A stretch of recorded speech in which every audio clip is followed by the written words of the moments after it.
নমস্কার, আসসালামু আলাইকুম দোস্ত। আশা করি সবাই ভালো আছেন। আপনাকে দোয়া আশীর্বাদ আমিও ভালোই আছি। বাবা সাহেব ভীমরাও আম্বেদকর লিখে যাওয়া সংবিধান বর্তমান খাতরায় আছে। বিজেপি সরকারের দিনত বাবা সাহেব আম্বেদকর লেখা যাওয়া সংবিধান বদলা দিতেছে। কানুন তো বদলে গেছে গা।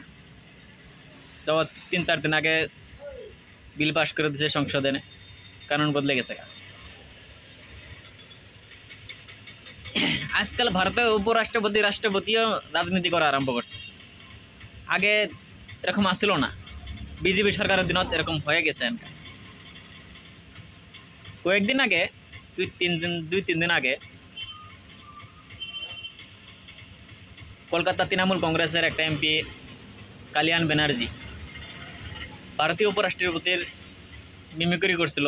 তার কারণে ভারতের রাষ্ট্রপতি উপরাষ্ট্রপতি বহুত জাতপাত বহুতগুলো কথা আছে। আমি ভারতীয় উপরাষ্ট্রপতি আমার তরফ থেকে একটা প্রশ্ন করবো, যদি আমার ভিডিও যদি তার দেখেন, আমার প্রশ্নগুলো উত্তর দিতে বাধ্য হয়ে যান। আপনি যে কইতেছেন যে জাতের অপমান হয়েছে, আপনার মিমিক্রি করছিলেন, জাতের অপমান হয়ে গেছে গা। আমি আপনাকে কয়েকটা প্রশ্ন করতে চাই। যখন ভারতীয় রেসলার খেলাধুলা যখন ন্যায় পাবার জন্য ভারতীয় বিজেপি সাংসদ বিজেপি এমপি বীরভূষণ চরণ সিংয়ের বিরুদ্ধে দিল্লির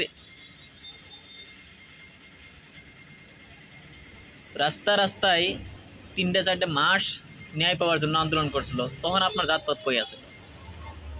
যখন মণিপুরে মেয়ে মানুষকে উল্লঙ্ঘ করে দৌড়ানো হয়েছে রাস্তায়, তখন আপনার জাতপাত কই আছে?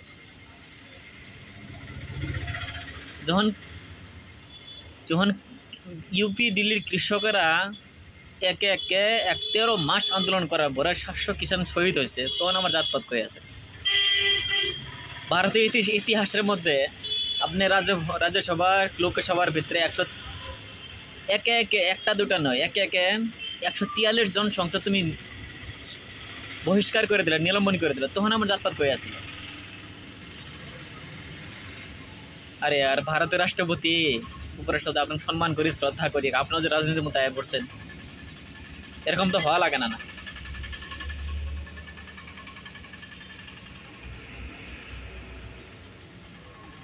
একটা কথা কি জানেন, পাপের ঘোড়া যখন ভরে যায় তখন কিন্তু কেউ বাঁচাবার পায় না। আপনার ঘরে বিজেপি সরকার আপনার ঘরে পাপের ঘোড়া ভরে গেছে গা, কিন্তু 2024 সালে আপনারা যেতে পারবেন না। কথাটা খেয়াল করে রাখবেন।